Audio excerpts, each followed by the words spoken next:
Meghna joining us now.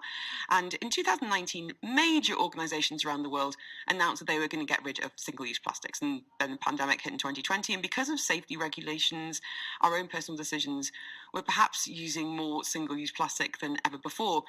Meghna Lakhani joining us. She's the CEO of One Modern World. And her company was just a small startup in 2019 when I interviewed her during Sustainability Week. And a lot has happened since then. How are you, Meghna?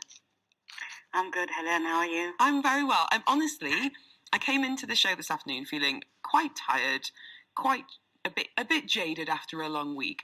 But everyone's messages and enthusiasm for how they're making a difference is really, really inspiring. So I just want to say a massive thank you to everyone for getting in touch and keep them coming in. Do we have any? I was thinking a lot has happened since the last time we met each other in person. I know, which was over a year ago. But so yeah, it's for us, it's actually been excellent in the last. I mean, given the circumstances at the moment, it's it's been a very inspiring time to develop ourselves, challenging, but at the same time, it was creating unity with many different organizations. And yeah, our team keeps growing now due to the increased awareness and demand for sustainable products and services. So I think we are getting there.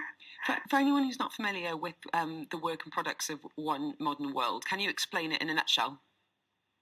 Yeah, sure. So basically, we founded the company in 2019, initially with the intention of reducing plastic bottles and way that people consume water with cups and straws. But gradually we entered all the types of food packaging, and we put together the latest innovation on food packaging, which replaces single-use plastic. So we bring innovation from all over the world, but also we support our local partners, and we try to basically source as much as we can locally. I'd also like to add in that everything's very gorgeous and good looking as well. All the products are really, really beautiful. I think that's a bit of a myth, really, when people talk about sustainable clothes or sustainable products. People kind of go, oh, it's going to be a bit hippie and a bit knit your own yogurt and grow your own granola. There's some amazing aesthetic products out there as well that not only do good for the planet but actually look rather nice too. And I would definitely put you guys into that category. Meghna, what do we know in terms of data around single-use plastic and the increased use of it during the pandemic? Yeah, Helen, consumption of single-use plastic has definitely gone up, in the past year or year and a half, I would say now, due to the main two factors. The first one would be obviously the PPE, the use of personal protective equipment, such as the mask and the gloves. And secondary is the increase on all the e-commerce platforms, such as the food deliveries. Now we have even cloud kitchen concepts. So this has increased 300% in just the first 5 months of 2020.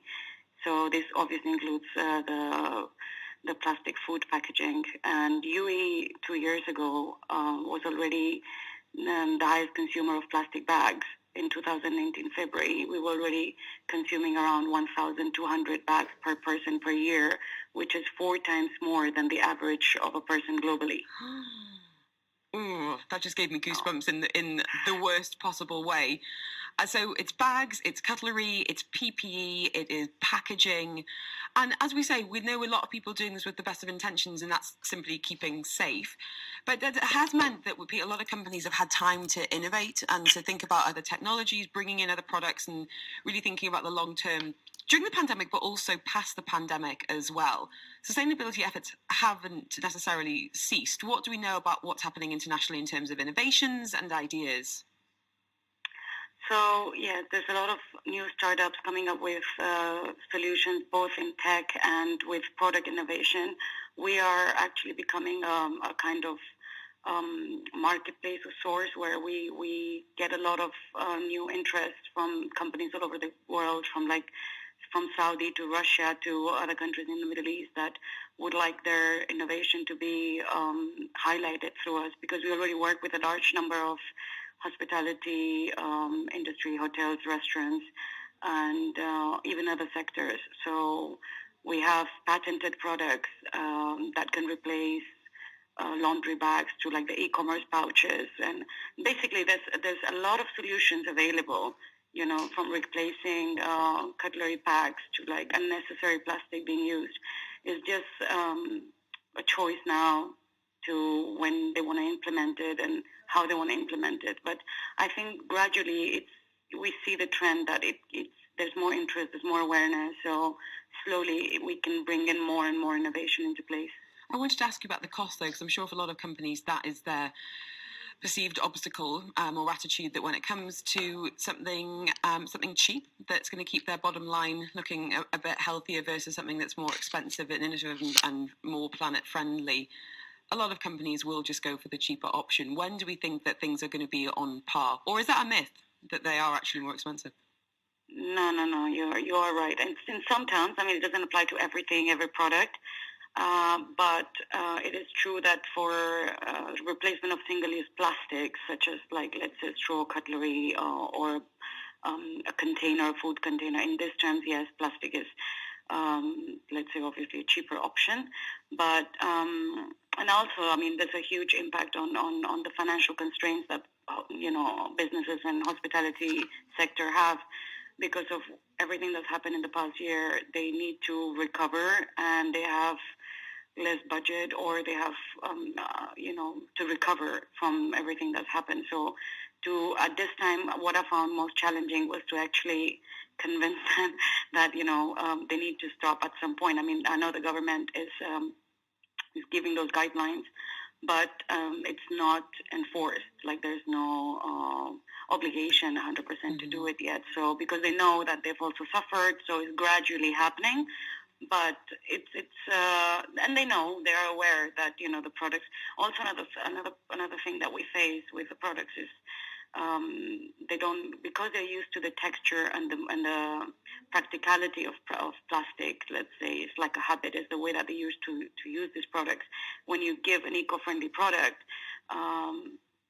you also have to think of how long that product has a life shelf, or how does the consumer feel when they drink from a paper straw, for example, right? So all these things become also like butts from them. Yeah, I'm sure it's a trust factor, it's an experience factor, but it's something that we need to keep pushing through. And for anyone who wants to find out more, you can find Meghna at One Modern World.